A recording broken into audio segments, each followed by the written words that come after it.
Okay, so we're going to review Nicole Gatto Photography's website today. So let's get into it. Okay, so first thing I notice is the font. It's the same all over. It looks like a Jose Fin Sans font.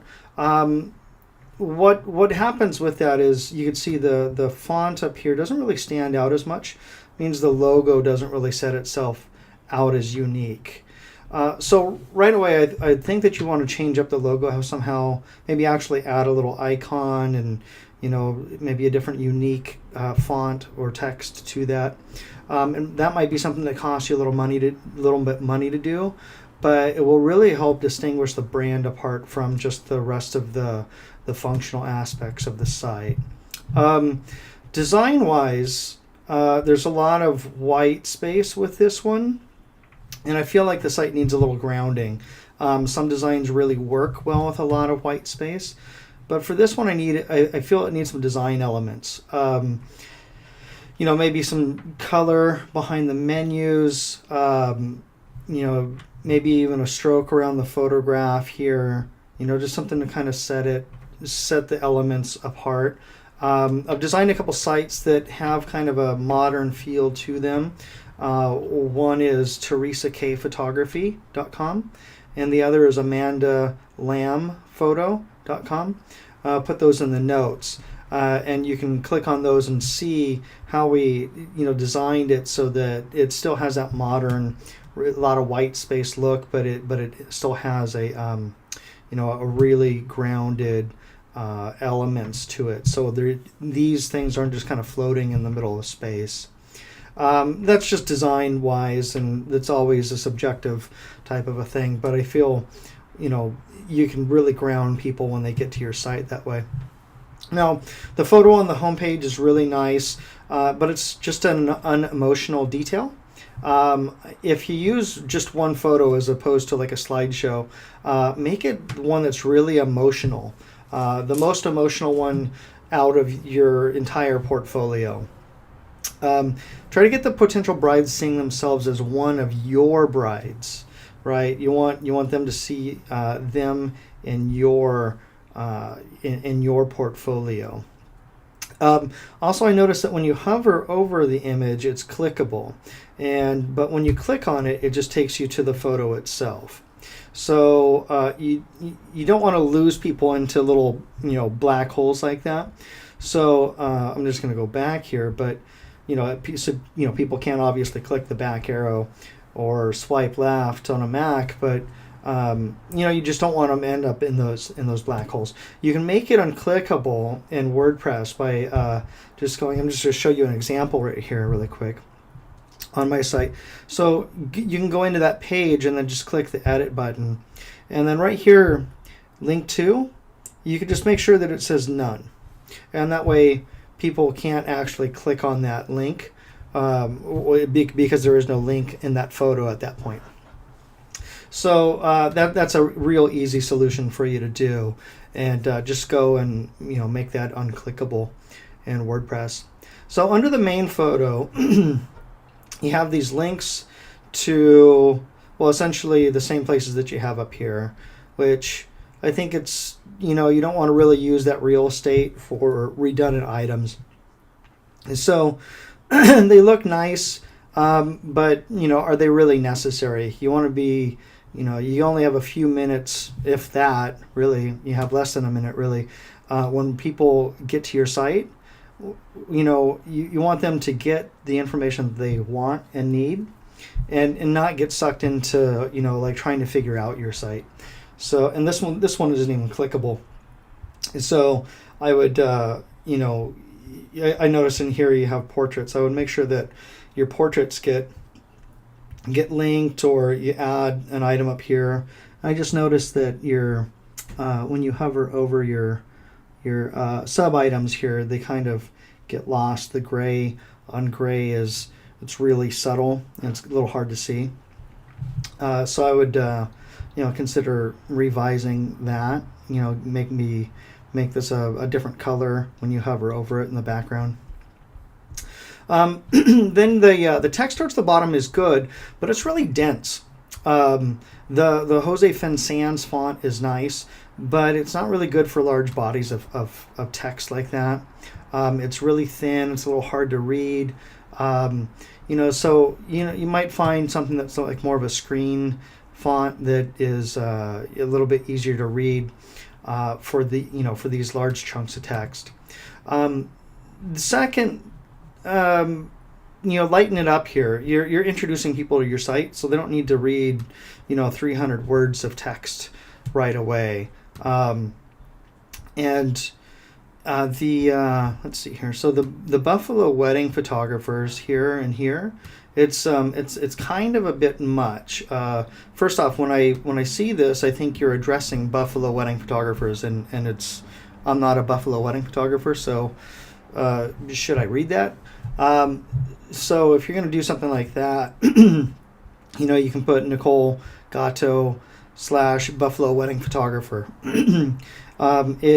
It tells people where you photograph first off, or you could just put Buffalo photographer, and that'll kind of get the point across of like where you photograph and the areas that you service. So just kind of tone down the keywording here. I got another item on the as far as SEO goes on this page as well.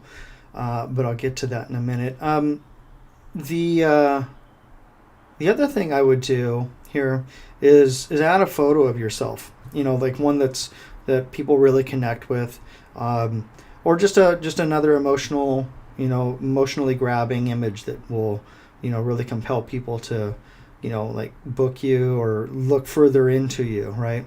I really do prefer that photographers put a picture of themselves here, because right away people know who you are, and they come to your homepage, usually the first page that they come to, and right away they can see who you are.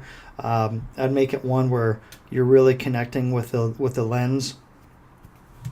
So those things I would do, and another little nitpicky thing here, almost grammar type of a thing, is I specialize in wedding, family, and newborn photography in New York, in Buffalo.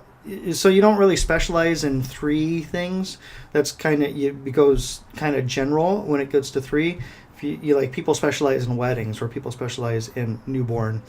So I would consider changing that to something like, I offer newborn families and wedding photography. It just, for me, it's almost a grammar thing. I specialize in all these things. At that point, you're not a specialist. Let's see here. Last thing on the homepage is, I think this is all over, but there's a lot of white space down here. And I think there's a minimum height set on the footer in the CSS. You just need to get rid of that minimum height. I'm not sure what that was. Might have been there for some reason at some point, but it makes a lot of white space down here. And you scroll down and you're like, whoa, what else is down here? So I would fix that. Oh, and then I lied. The last thing is the SEO title and the title tag up here. So if I hover over it here, and it says Buffalo wedding photographer with a vertical pipe, Buffalo wedding photography, another vertical pipe, and then Buffalo wedding photography again. You really only need one for SEO purposes. If you do more than one, it just looks like it's yours. What's called keyword stuffing. It's something. It doesn't sound pretty, does it? It's something that Google really doesn't appreciate. It's kind of gaming them by stuffing a bunch of keywords in there. So I would do something like Buffalo wedding photographer with a vertical pipe, and then Nicole Gatto. If this is the page that you want to rank on for that particular term. Navigation wise, home is great. 6 of one, half a dozen of another with home. If this clicks to home, that's great too. The about me, that's really good. The thing I have about me is I'd really like to see, this is a great image of you, but you're really far away. You're kind of in that image there. I would see if you can get an image of you right up close, so that people can see your face and your beautiful smile and all that. That's probably the only thing that I would add to that. And galleries again. This thing right here on the galleries, when you click on this, it takes you to this page. Well, what we could do, it's really simple to do, is let me just show you an example here. If we go to appearance and menus, I'm going to leave this page. If we go to appearance and then menus, what you can do on the pages that you have sub items on, you don't want people to click through. Just say this page, you don't want people to click on this page, you want them to hover and click on this one. Well, what we could do is, actually, I apologize, what we need to do is we need to add a special menu item called links. So then we're just going to do link, and it's going to be this. We're just going to put a little hashtag or # in there, and then the link text is going to be galleries. Oops, helps if I could spell right. Galleries, and then add to the menu. So now we've got something that we can throw our sub menu items under. And when you save this, what happens is this no longer becomes clickable. So instead of seeing the little hand, you'll just see an arrow, and then you'll be forced to click one of the ones below.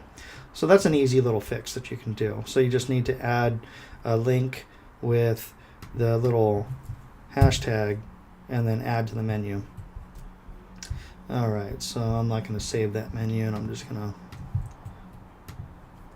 bounce out to my dashboard from there. Great, so let's get back to your site. Okay, so that's the galleries, and then reviews. I really love that you have reviews on your site. The reviews are really great. One thing I would do is is maybe add a little horizontal line under each one, so that they get separated a little bit. And let me just show you where those are at. While we're talking about it, I'll just go into any old post. Yeah, my site's a little slow tonight. Alright, so let's just go into this one here. And so you can do, let me just scroll down to the end of all this. So say you're at the end of a specific review, you can just click this horizontal line, and that's just going to add a little horizontal line there. And it's kind of nice, it'll just show a little horizontal line in that page as well. So that would be really nice in between each one of these, so it separates and the text doesn't wrap around the previous image. One thing you might also do is these, again, like your homepage, the photos link to themselves. What you might consider doing is just having this link to their blog post. So you could do like a little title, like a little H1 or an H2 title that links to the blog post. This could link to the blog post, and then this could link to their blog post as well. And then get people, kind of moving throughout the site, finding, those blog posts. And then let's see here, reviews and. One thing I noticed about the titles is they seem small. They seem like, very small. They don't really root people and let people know where they're at. I really would consider increasing those in size. If you think about a newspaper, the title of an article isn't smaller than the actual text of the article. So it kind of comes into, it's a little designy, but you don't really want people to have to think when they're going through your site. You want them to, you want to guide them through and really easily have them find the things that they want and know where they're at all the time. So that's just, just an observation. The Get Wedding Info is it's really your contact page, but people aren't going to click that if they're not getting a wedding, if they're not having a wedding, or they don't interested in weddings. So people that may be interested in your newborns or families will have to hunt around a bit and figure out how to contact you. They might bounce to your homepage. They might, have to scroll all the way down and nope, it's not there either. I guess I can contact her that way. But you want to have, you think about like all the people that you're servicing, and those people aren't actually getting that here by getting Get Wedding Info. On the same topic, the contact form works great. I like that you have a photo here, but I would go with something a little bit more emotional. A bride looking right at the lens, or even a cute little girl. Something that really emotionally connects people, has them make that next step of contacting you. Going back to the wedding side of things, this form is very wedding centric. It's tell me about your wedding. What's the most important thing about your wedding photography? That's going to have people that are looking for newborn and portraits, families, that sort of thing. They'll start questioning it, like, oh, am I on the right page? Do I need to fill out a different form? You might end up with people leaving not sure how to really get in touch with you. So I would really consider either making this page more generic with just a where it says contact, and take out the wedding stuff, or you can get a form plug in like Gravity Forms that has a conditional field. With a conditional field, it can say, are you interested in weddings? Are you interested in families? Are you interested in newborns? And then with each selection, it'll drop down a certain, certain different questionnaires. So for weddings, it'll give you you'll have to make up the wedding questions that you want people to answer. If it's newborns, you can say, when's your expected date? Gravity Forms does that. I'm not sure. I think this is contact form 7, from what I can ascertain just by looking at it and when I entered the form. I don't think they do, but I could be wrong. But have a look at it and see where you can go with it. And I think that's really it. The blog was really good. Again, the titles are small. I like that you had, down towards the bottom, you had a little bit of a call to action that's really nice, where you say, if you want to find more information about photography, send me a message. And, that's really good. It gets people, if you do that on all of your blog posts, that's really good. You might get people, finish that blog post and say, hey, I really liked her work, and do it. It's, blog posts tend to bounce about 90%, but if whatever you can do to decrease that bounce rate and get people to contact you, that's really good. So pretty good start. Get your website tightened up a bit so people can find what they want and hire you. I really hope all that was valuable.